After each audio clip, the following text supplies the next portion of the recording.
नमो भगवते वासुदेवाय। इस पवित्र पुरुषोत्तम मास में हम प्रतिदिन अपने चैनल पर पुरुषोत्तम मास की कथाओं का श्रवण कर रहे हैं। इस श्रृंखला को लगातार बनाए रखने के लिए कृपया चैनल को सब्सक्राइब अवश्य कर लें। वीडियो पसंद आए तो लाइक और शेयर भी करें। अब पुरुषोत्तम मास में सुनी जाने वाली धर्मराज जी की कहानी सुनते हैं। एक ब्राह्मणी मरकर धर्मराज जी भगवान के घर गई। वहां जाकर बोली, मुझे धर्मराज जी के मंदिर का रास्ता बता दो। स्वर्ग से एक दूत आया और बोला, ब्राह्मणी आपको क्या चाहिए? वो बोली, मुझे धर्मराज मंदिर का रास्ता बता दो। आगे आगे दूत और पीछे पीछे ब्राह्मणी मंदिर तक गए। ब्राह्मणी बहुत धार्मिक महिला थी। उसने बहुत दान पुण्य कर रखा था। उसे विश्वास था कि उसके लिए धर्मराज जी के मंदिर का रास्ता अवश्य खुल जाएगा। ब्राह्मणी ने वहां जाकर देखा, वहां बड़ा सा मंदिर, सोने का सिंहासन, हीरे मोती से जड़ित छतरी थी। धर्मराज जी न्याय सभा में बैठे साक्षात इंद्र के समान शोभा पा रहे थे और न्याय नीति से अपना राज्य संभाल रहे थे। यमराज जी सबको कर्मानुसार दंड दे रहे थे। ब्राह्मणी ने जाकर प्रणाम किया और बोली, मुझे वैकुंठ जाना है। धर्मराज जी ने चित्रगुप्त से कहा, लेखा जोखा सुनाओ। चित्रगुप्त ने लेखा सुनाया। सुनकर धर्मराज जी ने कहा, तुमने सब धर्म किए पर धर्मराज जी की कहानी नहीं सुनी। वैकुंठ में कैसे जाओगी? ब्राह्मणी बोली, धर्मराज जी की कहानी के क्या नियम हैं?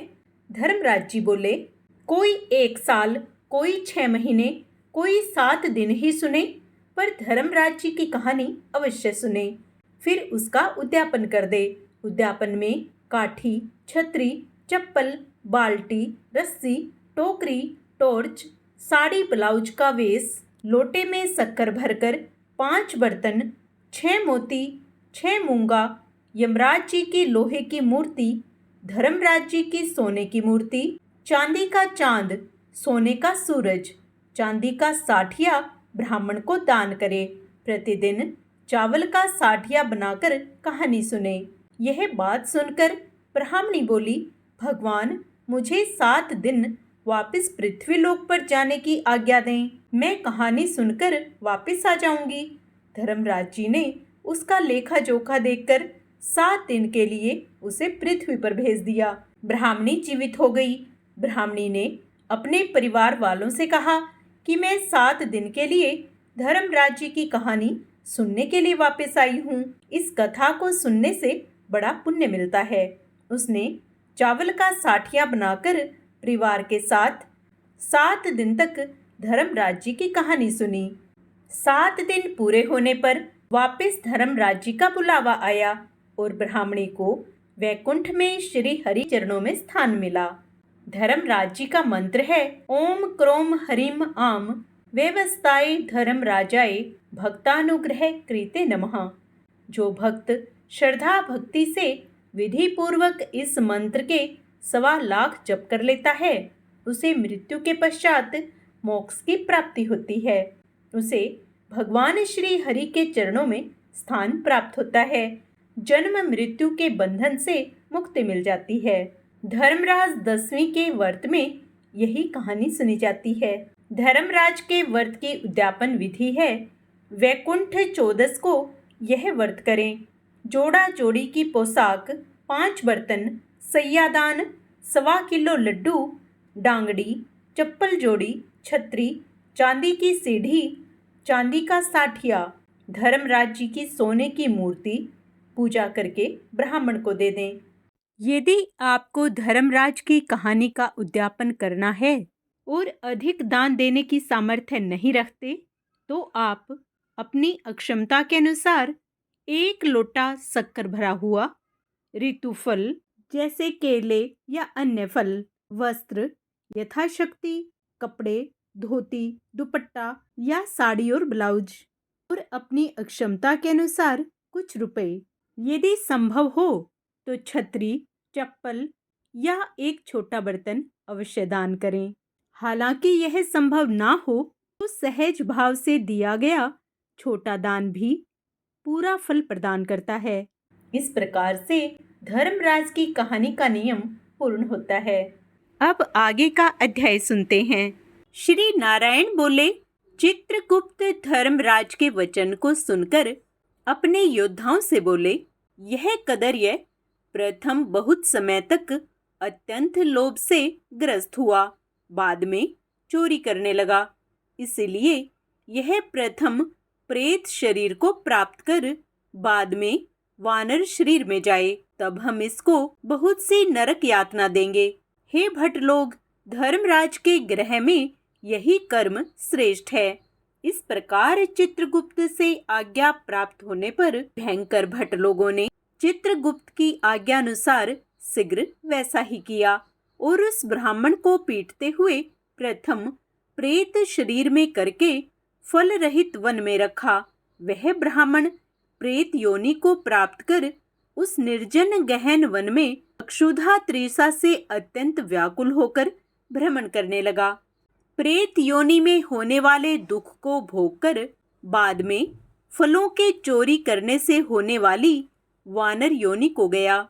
सुंदर शीतल जल और छाया तथा फल पुष्प से युक्त जम्बू खंड के मनोहर सुंदर कालंजोर पर्वत पर वहां इंद्र से बनाया हुआ उत्तम कुंड है। मानसरोवर के समान पवित्र, सत्पुरुषों से सेवित, पापों का नाश करने वाला, देवताओं को भी दुर्लभ मृग तीर्थ नाम से प्रसिद्ध था, जिसमें श्राद्ध करने से पितृलोग सदगति को चले जाते हैं।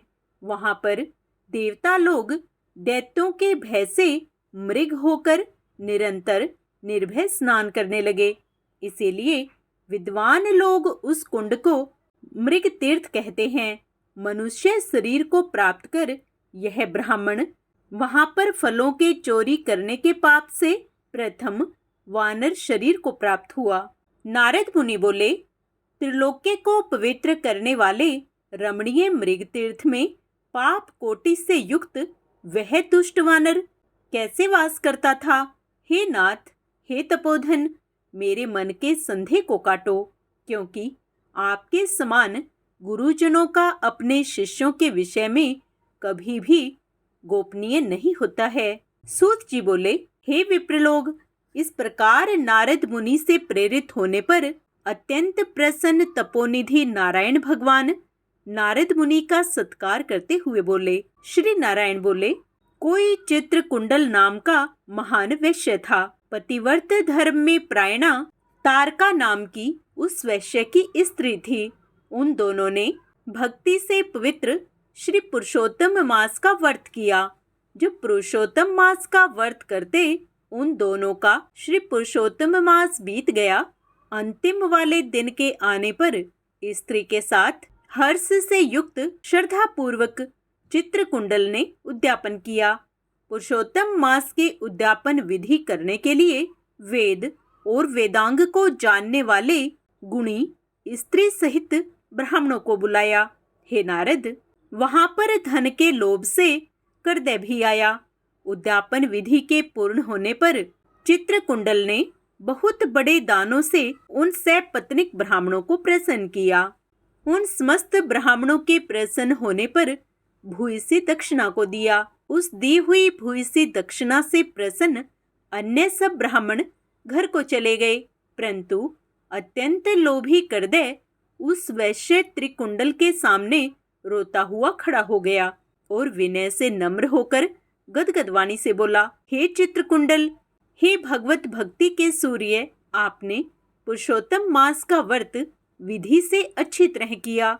इस तरह पृथ्वी तल में कहीं पर किसी ने नहीं किया। आप कृतार्थ हो, सर्वथा भाग्यवान हो, जो तुमने परम भक्ति से पुरुषोत्तम भगवान का सेवन किया। तुम्हारे पिता धन्य हैं और तुम्हारी पतिव्रता माता धन्य हैं, जिन दोनों ने तुम्हारे समान हरि वल्लभ पुत्र को पैदा किया। यह पुरुषोत्तम मास धन्य से भी धन्य है, जिसके सेवन से मनुष्य इस लोक के और परलोक के फल को प्राप्त करता है। हे विसानपते, तुम्हारी इस पूजा को देखकर मैं चकित हो गया। ओहो, तुमने बहुत बड़ा काम किया, इसमें संदेह नहीं है।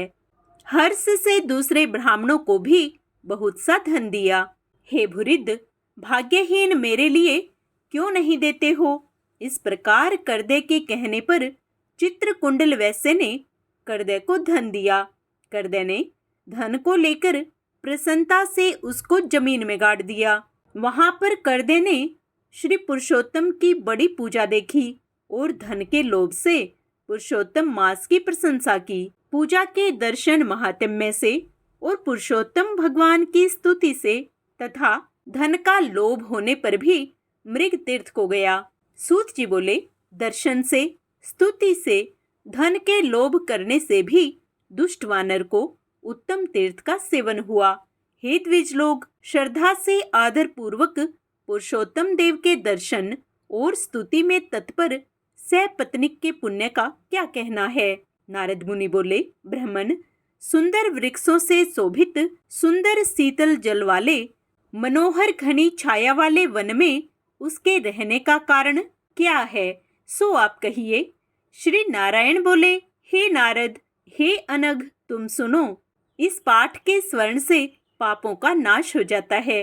जब समस्त अर्थ और फलों के दाता दशरथ के पुत्र रामचंद्र जी ने समुद्र में सेतु बांधकर दुष्ट रावण का नाश किया, उन रामचंद्र जी ने विभीषण को छोड़कर बाकी समस्त राक्षसों का वध किया, किसी को नहीं छोड़ा। अग्नि में परीक्षा कर सीता को ग्रहण किया। ब्रह्मा, शंकर, इंद्र आदि देवता रावण के वध से प्रसन्न होकर बोले कि हे राम, तुम वर को मांगो। ऐसा कहने पर भक्तों को अभय करने वाले रामचंद्र बोले, हे देवता लोग, यदि इस समय वरदान देना है तो सुनो। यहाँ पर राक्षसों से सूर वानर मारे गए हैं, उनको हमारी आज्ञा से अमृत वृष्टि कर शीघ्र जिला दो। तथास्तु तथास्तु। यह कहकर ब्रह्मा, शंकर, इंद्र आदि देवताओं ने अमृत की वृष्टि करके वानरों को जिला दिया। तदंतर वे जयशाली समस्त वानर जीवित हो गए और चीरकाल तक शयन कर उठे हुए के समान दिखे। रामचंद्र चारों तरफ बैठे हुए समस्त वानरों के साथ पुष्पक विमान पर सवार होकर प्रसन्न मुख कमल वाले सपत्नीक रामचंद्र बोले, हे सुग्रीव, हे हनुमान, हे तारात्मज, हे जाम्बवान, वानरों के साथ आप लोगों ने मित्र का समस्त कार्य किया। आप लोग उन वानरों को आज्ञा दो जिसमें यहाँ से आप लोगों की आज्ञा पाकर वानर अपनी अपनी इच्छानुसार जंगलों में जाएं। हमारे ये दीर्घजीवी वानर जहाँ जहाँ वास करें वहाँ के वृक्ष पुष्प फलों से युक्त हो जाएं। नदी मीठे जल वाली हो, शीतल जल वाले सुंदर तालाब हों, इनको कोई भी मना नहीं करे। हमारी आशा से समस्त वानर जाएं। इसीलिए रामचंद्र के प्रभाव से जहाँ वानर जाति के लोग वास करते हैं वहाँ वन में मीठे जल वाली नदी और सुंदर तालाब होते हैं। पुष्प पत्र से युक्त सुंदर फल वाले बहुत से वृक्ष हैं, परंतु अदृष्ट से होने वाले पूर्व जन्म के सुख दुख जहाँ जहाँ प्राणी निवास करता है वहाँ वहाँ अवश्य जाते हैं, क्योंकि बिना भोगे कर्म का नाश नहीं है, ऐसा वेदों में कहा है। श्री नारायण बोले, फिर वहां पर यह लालची वानर पर्वत के समान बढ़ता हुआ भूख प्यास से युक्त पीड़ित वन में विचरण करने लगा। उसके मुख में पित्त के प्रकोप से पीड़ा उत्पन्न हुई, जो उसका जन्म का रोग था। जिस पीड़ा से मुख के घावों से दिन रात रुधिर बहा करता था। अत्यंत पीड़ा के कारण कुछ भी भोजन नहीं कर सकता था और वह वानर चंचलतावश वृक्षों में से उत्तम फलों को तोड़कर मुख के पास ले जाकर बहुत से फलों को जमीन में गिरा दिया करता था। वहां वानर पीड़ा के कारण कहीं भी एक स्थान पर बैठने में असमर्थ था। एक वृक्ष से दूसरे वृक्ष पर जाता हुआ मृत्यु को सुख देने वाला मानने लगा। किसी समय वह पृथ्वी पर गिर पड़ा और अत्यंत दुखित हो विलाप करने लगा। शरीर के टूट जाने से जलहीन मछली के समान तड़पता हुआ रुदन करने लगा। शिथिल शरीर वाला, गलित मुख वाला वह वानर भूख प्यास से पीड़ित हो गया। उसके समस्त दांत मुख रोग से पीड़ित होकर गिर गए। पूर्व जन्म के कृत्य पाप से इस तरह दुख को प्राप्त हुआ। इस प्रकार नित्य प्रति निराहार रहते हुए वानर के दैव योग से श्री पुरुषोत्तम मास आया। उस पुरुषोत्तम मास में भी उसी प्रकार शीत वात आदि से पीड़ित रहा। किसी समय बहुल पक्ष में गहन वन में विचरण करता हुआ प्यासा वानर कुंड के पास पहुंचने पर भी जलपान करने को समर्थ नहीं हुआ। भूख से युक्त भी चपलता से वहां ऊंचे वृक्ष के ऊपर चढ़ गया। एक वृक्ष से दूसरे वृक्ष पर जाते हुए उसके बीच में एक कुंडा पड़ा।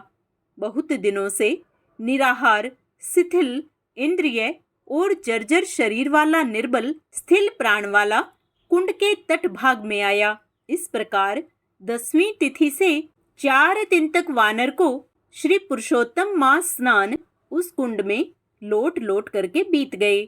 5वें दिन के आने पर मध्याह्न काल में उस तीर्थ में जल से भीगा शरीर वाला वानर प्राण से रहित होकर गिर गया और वह उस देह को त्याग कर पापों से रहित होकर तत्काल दिव्य आभूषणों से भूषित दिव्य देह को प्राप्त हुआ, जो कि नील कमल के दल के समान श्याम वर्ण, करोड़ों कामदेव के समान सुंदर, चमकते हुए रत्नों से जड़ित किरीटधारी, सुंदर शोभायमान मत्स्य कुंडल वाला, शोभामान पवित्र पीत वस्त्रधारी, कमर में रत्नों से जड़ित मेखला वाला, शोभायमान बाजूबंद, कंकण, अंगूठी, हार से शोभित, नील वर्ण के टेढ़े चिकने बालों से आवृत सुंदर मुख था। उसी समय शीघ्र वहां वैष्णवों से युक्त विमान आया, जिसमें भेरी, मृदंग, वेणु, वीणा का महान शब्द हो रहा है और देवांगनाओं का नाच हो रहा है। गंधर्व किन्नर के सुंदर गान हो रहे हैं। ऐसे उस विमान को महाभाग दिव्य देहधारी वानर देखकर अत्यंत विस्मित हो गया और कहने लगा कि पातकी, मेरे को यह सुख कैसे हुआ? यह विमान सुख बड़े पुण्यात्मा को ही होना उचित है।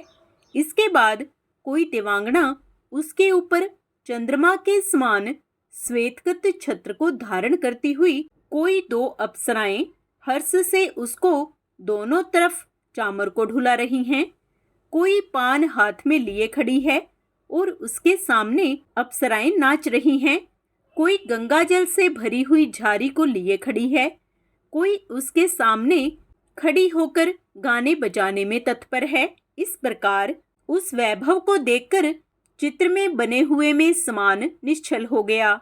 यह क्या है? मुझ दुष्ट पातकी को किस पुण्य से यह सब प्राप्त हुआ? मेरा कुछ भी पुण्य नहीं है जिससे मैं हरि भगवान के परम पद को जाऊं। श्री नारायण बोले। इस प्रकार तर्क करते हुए करदय ने सुख का बहुत बड़ा खजाना दिव्य विमान को सामने देखकर आश्चर्य किया। बाद में हरि भट्टों ने उस करदे का हार्दिक अभिप्राय जानकर उसके सामने विनय पूर्वक हाथ जोड़कर उसके चरणों में नमस्कार कर वानर शरीर को त्यागे हुए उस करदे को सुंदर वचन कहा। आगे का अध्याय कल के वीडियो में अवश्य ही सुने। अब गीता के 7वें अध्याय का हिंदी अनुवाद सुनते हैं। श्री भगवान ने कहा, हे प्रेथा पुत्र, अब उसको सुन जिससे तू योग का अभ्यास करते हुए मुझ में अनन्य भाव से मन को स्थित करके और मेरी शरण होकर संपूर्णता से मुझको बिना किसी संशय के जान सकेगा। अब मैं तेरे लिए उस परम ज्ञान को अनुभव सहित कहूँगा, जिसको पूर्ण रूप से जानने के बाद भविष्य में इस संसार में तेरे लिए अन्य कुछ भी जानने योग्य शेष नहीं रहेगा। हजारों मनुष्यों में से कोई एक मेरी प्राप्ति रूपी सिद्धि की इच्छा करता है और इस प्रकार सिद्धि की प्राप्ति के लिए प्रयत्न करने वाले मनुष्यों में से कोई एक मुझको तत्व रूप से साक्षात्कार सहित जान पाता है। पृथ्वी, जल, अग्नि, वायु, आकाश, मन, बुद्धि और अहंकार। ऐसे यह 8 प्रकार के भेदों वाली तो मेरी जड़ स्वरूप अपरा प्रकृति है। हे महाबाहु अर्जुन, परंतु इस जड़ स्वरूप अपरा प्रकृति माया के अतिरिक्त अन्य चेतन दिव्य स्वरूप परा प्रकृति आत्मा को जानने का प्रयत्न कर, जिसके द्वारा जीव रूप से संसार का भोग किया जाता है। हे अर्जुन, तू मेरी इन जड़ तथा चेतन प्रकृतियों को ही सभी प्राणियों के जन्म का कारण समझ, और मैं ही इस संपूर्ण जगत की उत्पत्ति तथा प्रलय का मूल कारण हूँ। हे धनंजय, मेरे अतिरिक्त अन्य कुछ भी नहीं है। जिस प्रकार माला में मोती धागे पर आश्रित रहते हैं, उसी प्रकार यह संपूर्ण जगत मणियों के समान मुझ पर ही आश्रित है। हे कुंती पुत्र, मैं ही जल का स्वाद हूँ, सूर्य और चंद्रमा का प्रकाश हूँ, समस्त वैदिक मंत्रों में ओंकार हूँ, आकाश में ध्वनि हूँ, और मनुष्यों द्वारा किया जाने वाला पुरुषार्थ भी मैं हूँ। मैं पृथ्वी में पवित्र गंध हूँ, अग्नि में उष्मा हूँ, समस्त प्राणियों में वायु रूप में प्राण हूँ, और तपस्वियों में तप भी मैं ही हूँ। हे प्रेथा पुत्र, तू मुझको ही सभी प्राणियों का अनादि अनंत बीज समझ। मैं बुद्धिमानों की बुद्धि और तेजस्वी मनुष्यों का तेज हूँ। हे भरत श्रेष्ठ अर्जुन, मैं बलवानों का कामना रहित और आसक्ति रहित बल हूँ, और सब प्राणियों में धर्मानुसार शास्त्रानुसार विषयी जीवन हूँ। प्रकृति के 3 गुण सत्वगुण, रजगुण और तमगुण से उत्पन्न होने वाले भाव, उन सबको तू मुझसे उत्पन्न होने वाले समझ, परंतु प्रकृति के गुण मेरे अधीन रहते हैं, मैं उनके अधीन नहीं हूँ। प्रकृति के इन तीनों गुणों से उत्पन्न भावों द्वारा संसार के सभी जीव मोहग्रस्त रहते हैं। इस कारण प्रकृति के गुणों से अतीत मुझ परम अविनाशी को नहीं जान पाते हैं। यह तीनों दिव्य गुणों से युक्त मेरी अपरा शक्ति स्वरूप माया को पार कर पाना असंभव है, परंतु जो मनुष्य मेरे शरणागत हो जाते हैं, वह मेरी इस माया को आसानी से पार कर जाते हैं। मनुष्यों में अधर्मी और दुष्ट स्वभाव वाले मूर्ख लोग मेरी शरण ग्रहण नहीं करते हैं। ऐसे नास्तिक स्वभाव धारण करने वालों का ज्ञान मेरी माया द्वारा हर लिया जाता है। हे भरत श्रेष्ठ अर्जुन, 4 प्रकार के उत्तम कर्म करने वाले, आर्त, दुख से निवृत्ति चाहने वाले, अर्थार्थी, धन संपदा चाहने वाले, जिज्ञासु, केवल मुझे जानने की इच्छा वाले, और ज्ञानी, मुझे ज्ञान सहित जानने वाले भक्त मेरी शरण करते हैं। इनमें से वह ज्ञानी सर्वश्रेष्ठ है, जो सदैव अनन्य भाव से मेरी शुद्ध भक्ति में स्थित रहता है, क्योंकि ऐसे ज्ञानी भक्त को मैं अत्यंत प्रिय होता हूँ, और वह मुझे अत्यंत प्रिय होता है। यद्यपि ये चारों प्रकार के भक्त उदार हृदय वाले हैं, परंतु मेरे मत के अनुसार ज्ञानी भक्त तो साक्षात मेरा ही स्वरूप होता है, क्योंकि वह स्थिर मन बुद्धि वाला ज्ञानी भक्त मुझे अपना सर्वोच्च लक्ष्य जानकर मुझ में ही स्थित रहता है। अनेकों जन्मों के बाद अपने अंतिम जन्म में ज्ञानी मेरी शरण ग्रहण करता है। उसके लिए सभी के हृदय में स्थित सब कुछ मैं ही होता हूँ। ऐसा महात्मा अत्यंत दुर्लभ होता है। जिन मनुष्यों का ज्ञान सांसारिक कामनाओं के द्वारा नष्ट हो चुका है, वे लोग अपने अपने स्वभाव के अनुसार पूर्व जन्मों के अर्जित संस्कारों के कारण प्रकृति के नियमों के वश में होकर अन्य देवी देवताओं की शरण में जाते हैं। जैसे ही कोई भक्त जिन देवी देवताओं के स्वरूप को श्रद्धा से पूजने की इच्छा करता है, मैं उसकी श्रद्धा को उन्हीं देवी देवताओं के प्रति स्थिर कर देता हूँ। वह भक्त सांसारिक सुख की कामनाओं से श्रद्धा से युक्त होकर उन देवी देवताओं की पूजा आराधना करता है और उसकी वह कामनाएं पूर्ण भी होती हैं, किंतु वास्तव में यह सभी इच्छाएं मेरे द्वारा ही पूरी की जाती हैं। परंतु उन अल्प बुद्धि वालों को प्राप्त वह फल क्षणिक होता है और भोगने के बाद समाप्त हो जाता है। देवताओं को पूजने वाले देवलोक को प्राप्त होते हैं, किंतु मेरे भक्त अंततः मेरे परम धाम को ही प्राप्त होते हैं। बुद्धिहीन मनुष्य मुझ अप्रकट परमात्मा को मनुष्य की तरह जन्म लेने वाला समझते हैं, इसलिए परम प्रभाव को नहीं समझ पाते हैं। मैं सभी के लिए प्रकट नहीं हूँ, क्योंकि मैं अपनी अंतरंगा शक्ति योग माया द्वारा आच्छादित रहता हूँ।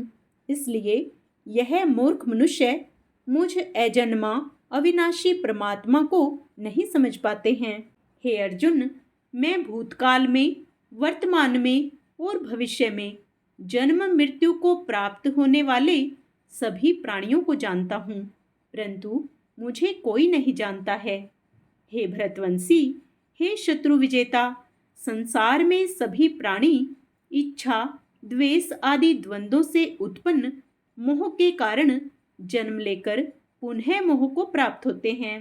परंतु जिस मनुष्य ने पूर्व जन्मों में और इस जन्म में पुण्य कर्म किए हैं तथा उसके सभी पाप पूर्ण रूप से नष्ट हो चुके हैं, वह दृढ़ संकल्प के साथ मेरी भक्ति करके मोह आदि सभी द्वंद्वों से मुक्त हो जाता है। जो मनुष्य मेरी शरण होकर वृद्धावस्था और मृत्यु से मुक्ति पाने की इच्छा करता है, ऐसे मनुष्य उस ब्रह्म को, परमात्मा को और उसके सभी कर्मों को पूरी तरह से जानता है।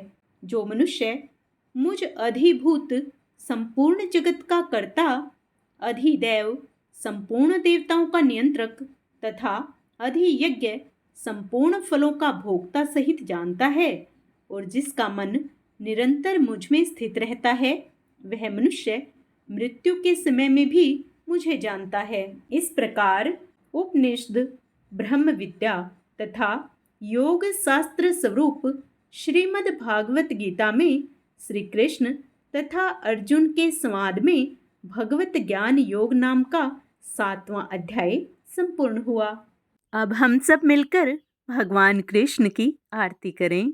आरती कुंज बिहारी की, श्री गिरधर कृष्ण मुरारी की। गले में वैजंती माला, बजावे मुरली मधुर बाला। स्वर्ण में कुंडल झलकाला, नंद के आनंद नंद लाला। गगन सम अंग कांति काली, राधिका चमक रही आली। लतन में ठाडे वनमाली, भ्रमर से अलक कस्तूरी तिलक। चंद्र से झलक ललित छवि श्यामा प्यारी की, श्री गिरधर कृष्ण मुरारी की। कनक में मोर मुकुट विलसे, देवता दर्शन को तरसे।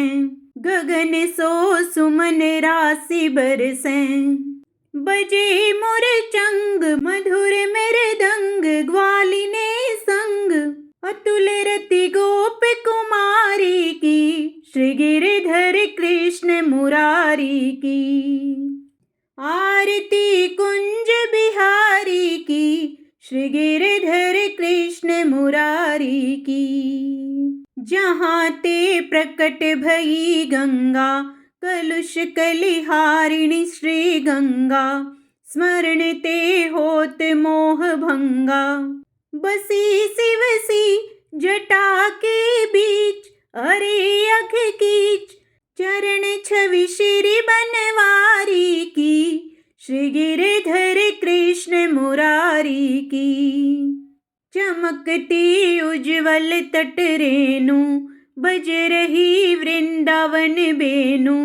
चहूँ दिशि गोपी ग्वाल धेनु, हंसत मृदु मंद चांदनी चंद। कटत भव फंद टेर सुन दीन भिखारी की, श्री गिरधर कृष्ण मुरारी की।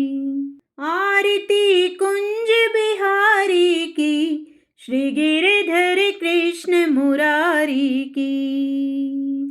जय श्री कृष्ण।